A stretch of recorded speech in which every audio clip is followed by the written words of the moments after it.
Merci de nous rejoindre dans ce journal, mesdames et messieurs, bonsoir. Voici tout de suite les détails des informations. Le rapport sur l'enquête préliminaire du naufrage du bateau Black Shark à Soneranvong ayant transporté la délégation du ministère de la Population a été rendu public par le ministère des Transports. D'après ces résultats sommaires, les propriétaires du bateau en question sont pointés du doigt par le ministère des Transports comme étant à l'origine de cet accident maritime. En effet, le Black Shark n'aurait pas eu une autorisation de transporter des passagers en partance de l'île de Sainte-Marie jusqu'en Soneranvong. Suite à ce drame, le ministère des Transports a également décrété qu'aucun bateau ne sera plus autorisé à quitter le port de Soneranvong à partir de midi. La thèse de l'accident est retenue dans le naufrage du Black Shark ayant transporté la délégation du ministère de la Population dimanche 28 août dernier. Selon les résultats de l'enquête préliminaire, cet accident s'est déroulé en deux temps, le chavirement et l'explosion de ce bateau de plaisance. D'après ce rapport, à la passe d'entrée de l'embouchure de Soneranvong, pour éviter de se faire mouiller par les vagues qui frappaient la bordée gauche de la vedette, des passagers se sont levés brusquement et ont changé de bord, amplifié par une vague. Ce mouvement de passagers a déstabilisé la vedette qui a chaviré immédiatement. Quant à l'explosion, une enquête y afférente est encore en cours pour déterminer les causes. Toutefois, le ministère des Transports pointe du doigt les propriétaires du Black Shark, étant donné que ce bateau n'aurait pas eu une quelconque autorisation pour transporter des passagers en partance de l'île de Sainte-Marie jusqu'en Soneranvong. Selon le rapport, un permis de navigation en zone littorale de Sainte-Marie jusqu'au 14 août 2012 lui a été accordé par la direction régionale de l'APMF à Thomas et non un permis autorisant la traversée et le transport de personnes jusqu'à Soneranvong. Après ce drame maritime, le ministère des Transports a décrété qu'aucun bateau ne sera plus autorisé à quitter le port de Soneranvong après-midi. Ce ministère a également fait savoir que diverses mesures vont incessamment être prises à l'encontre de la société propriétaire de la vedette accidentée. Après l'Escopole, le groupement politique HPM est actuellement au bord de la scission. Ses membres se battent pour être à la tête de ce groupement politique en vue de la signature de la feuille de route. Ce matin, une partie de la HPM, dirigée par Ralson Roger, a tenu un point de presse à Betungul pour annoncer la radiation de Djemanzar et Jean-André au sein du parti. Une heure après, un autre point de presse a été organisé par le ministre des Sports Andan Narin. Il a déclaré au cours de cette entrevue qu'il considère ces décisions comme nulles et non avenues. Après l'escopole d'Alain Diam-Cez et consorts, la scission ronge également le groupe HPM. La discordance entre les leaders de ce groupement, issu de la mouvance Zafi Albert et qui a rejoint la transition, est étalée en public depuis quelques jours. Les Ralson Roger et Mananso Victor ont suspendu Ndjemanzari Jean-André, le membre du HPM, au sein du gouvernement d'union nationale du général Camille Vital, à la suite d'un désaccord sur la participation à la réunion organisée par les Rayamadjenem Zour. En marge d'une conférence de presse, Ralson Roger, le président en exercice du groupement HPM, a réaffirmé ce jour la suspension, sinon la radiation de Ndjemanzari Jean-André, ainsi que de l'association FMM qu'il préside. HPM n'a fait qu'appliquer un des articles du règlement intérieur qui stipule que tout manquement donc à la décision prise par l'Assemblée générale, qui est l'organe suprême de décision, est susceptible donc de radiation, ce qui est donc a été appliqué au cas de M. Ndjemanzar Jean-André. De son côté, Ndjemanzari Jean-André, l'ancien joueur professionnel de basketball, devenu ministre des Sports puis politicien, riposte en tenant une conférence de presse à laquelle il a convié ses partisans. Pour lui, cette sanction est considérée comme nulle et non avenue, étant donné que le règlement intérieur du dit groupement n'a pas été respecté. Suspension ou pas, nous on continue de travailler, comme j'ai dit l'autre jour, pour trouver avec les autres entités qui partagent nos points de vue, comment sortir très rapidement de cette crise par le truchement de la signature de la feuille de route.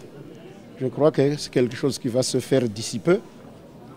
En tout cas, vous avez vu les gens qui sont ici, là, aujourd'hui. Donc, il n'y a pas de quoi être découragé. Pourtant, concernant l'affaire nationale, ces deux ailes du HPM se montrent être sur la même longueur d'onde. Ils soutiennent tous la résolution de la crise par le biais d'une élection libre, crédible et transparente. Mis à part la divergence de point de vue sur l'approche de sortie de crise, ces membres de la HPM se battent également pour être le leader de ce groupement politique.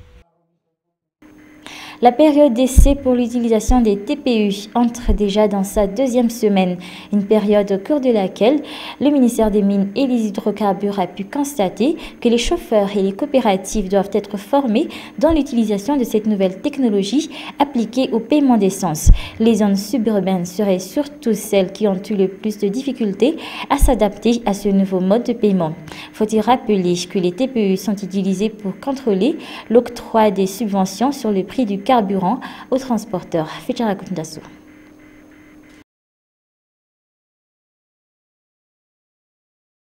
Pour le moment, le ministère des Mines et des Hydrocarbures n'est pas encore disposé à dévoiler le montant exact des subventions destinées aux transporteurs des zones urbaines et suburbaines.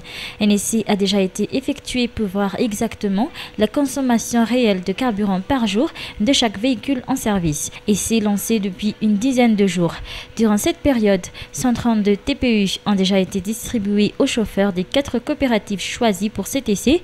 Pour un temps en arrive, 62 TPU ont été distribués, dont une cinquantaine déjà utilisés pour les coopératives des zones suburbaines. 70 TPU ont été octroyés, pourtant seulement 5 ont déjà été mis en service. Selon le ministère des Mines et des Hydrocarbures, l'utilisation de ce nouveau mode de paiement ne devrait pas être trop difficile pour les transporteurs. Le contrôle sera beaucoup plus strict qu'auparavant.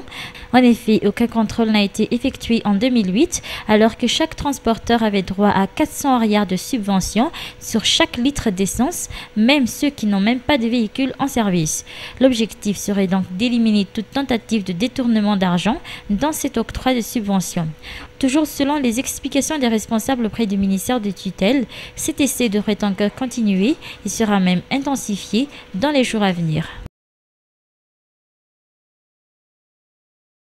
De la page sociale, la construction des Chanmour, ou les maisons à bas prix, un grand projet de la transition, rencontre actuellement quelques difficultés à Mahadang. En effet, certaines personnes essaieraient de s'approprier des terrains appartenant à l'État destinés à bâtir ces lots de logements à bas prix. D'après le ministre de la décentralisation Ads Anjananarville, son ministère pourrait donner la part de logements sociaux de cette ville à d'autres régions si les autorités locales et les personnes concernées par cette affaire ne trouve aucun terrain d'entente. Le ministre de l'Aménagement du Territoire et de la Décentralisation, Adjanjiananarville, a confirmé que les responsables maîtrisent actuellement la réalisation du projet Chanmour, malgré le fait que bon nombre de problèmes surviennent, notamment des problèmes fonciers. Les travaux ont été suspendus pour le cas de Mahadang. Cela n'empêche pas toutefois tous ceux qui s'acheminent dans la réalisation du projet d'avancer. Le ministre a lancé un appel à l'endroit des responsables au niveau de chaque région de résoudre au mieux ces problèmes fonciers avec la population locale dont ils sont responsables afin de trouver un compromis. En effet, a souligné le ministre, le peuple malgache a besoin de ce projet Chanmour pour améliorer son social et de rajouter que si les habitants de Mahadang n'en voulaient pas, d'autres en ont largement besoin. Actuellement, outre Mahadang, l'on est dans la phase de l'aménagement du terrain où ces constructions vont être érigées. Adjanjiananarville a confirmé que ces terrains font actuellement partie du domaine privé de l'État. Ils sont titrés et bornés et des mesures par rapport aux usagers de ces terrains ont déjà été prises. Les travaux relatifs au Chanmour dans les autres régions de l'île avancent, ont rajouté les responsables. 100 maisons seront construites à Tuliar, la même chose à Tuamasen, Fianaratsu ou encore à Ansranan.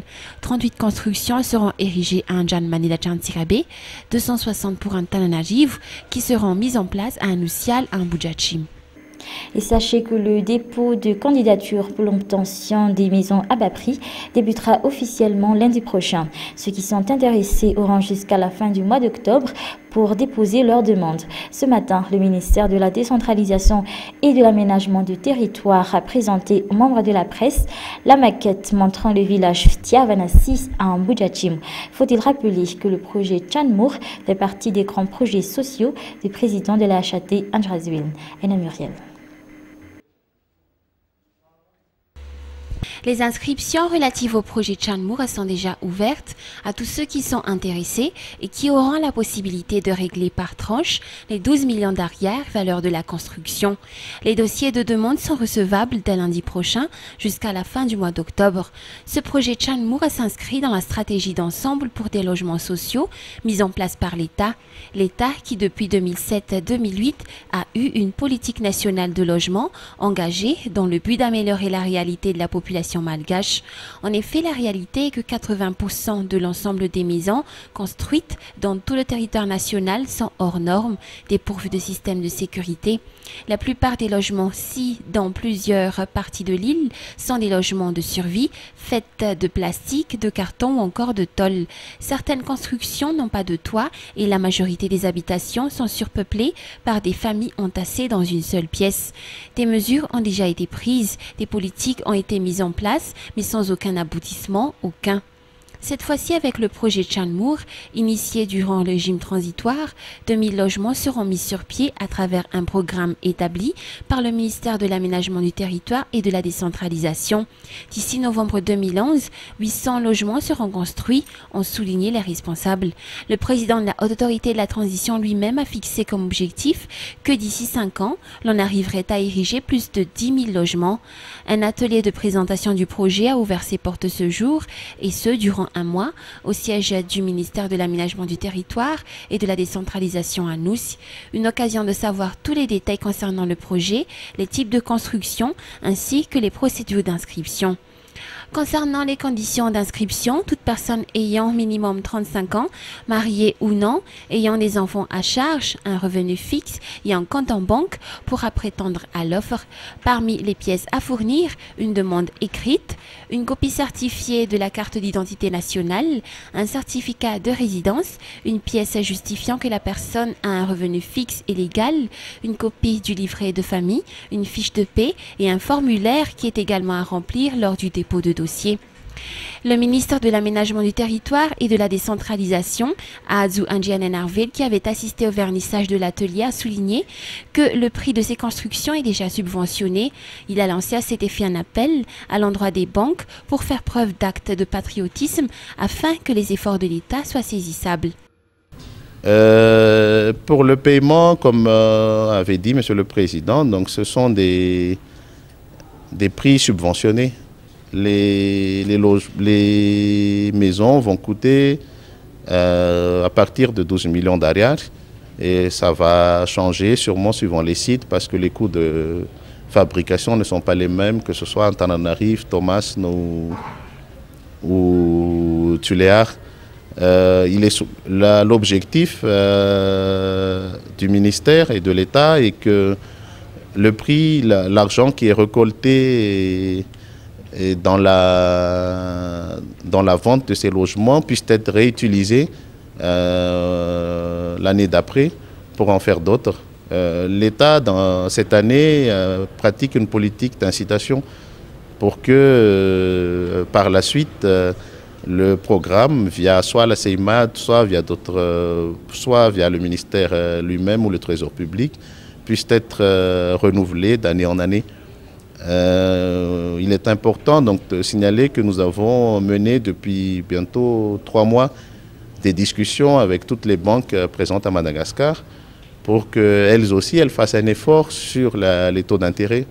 Si l'État fait un effort pour que les Malgaches puissent accéder à un logement, cet effort doit être partagé aussi par d'autres pour que le coût du logement ne devienne pas trop cher et que l'effort qui est consenti par l'État doit être effectif aussi par les autres acteurs de la vie économique.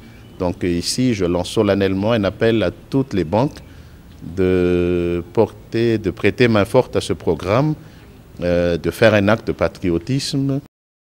La construction, avec la cour incluse, s'étend sur une surface de 210 mètres carrés. Elle comprend 2 pièces moyennes et un séjour ainsi qu'une salle de bain. Les logements du lotissement d'Anoussia à Limboudjatchim seront bientôt achevés, ont toujours rappelé les responsables auprès du ministère de l'Aménagement du Territoire et de la Décentralisation. Outre cela, le ministre a rappelé que son département se soucie également du quotidien de ses employés.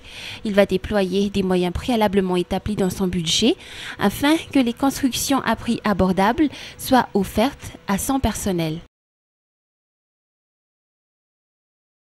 La célébration du cinquantenaire de la Direction générale des impôts a démarré ce jour à Nous. Parmi les objectifs fixés par le service des impôts, la mise en place d'une direction des impôts dans tous les 119 districts de l'île. Actuellement, la Grande Île ne dispose que de 80 branches éparpillées dans toute l'île. Muriel. La célébration du 50e anniversaire de la Direction générale des impôts a débuté ce jour. La poursuite des objectifs fixés depuis sa mise en place sera engagée, à savoir la mise en place d'une agence dans chaque district. Notant que jusque-là, l'on enregistre près de 80 agences dans l'île, a souligné le directeur général des impôts. En l'espace de 20 ans, la Grande Île ne disposait que de ces 80 agences. Les conditions ne sont pas complètes pour que la DGI puisse percevoir les ristournes issues du paiement des divers impôts. Cette situation n'empêche pas toutefois l'incitation des contribuables à régler leurs impôts. En 2010, les recettes fiscales atteignaient les 700 milliards d'ariages. Si 20 années de cela, elles étaient à hauteur de 56 milliards d'aliards seulement. Un des objectifs mis en place prochainement, la construction d'un centre de formation des agents de l'impôt, des inspecteurs ainsi que des contrôleurs afin d'améliorer et de renforcer leurs capacités. On compte actuellement 2600 employés auprès de la DGI dans toute l'île. Les responsables fixent que d'ici 50 ans, un centre fiscal serait mis en place dans chaque district pour renforcer la proximité avec les contribuables. Le ministère des Finances et du Budget a souligné sa volonté de poursuivre les efforts déjà entamés afin d'améliorer la perception d'impôts dans le pays. Voilà, c'est la fin de cette édition. Merci à vous de l'avoir suivi jusqu'à la fin. Je vous donne rendez-vous demain soir à la même heure. Merci et bonne continuation sur la chaîne Viva.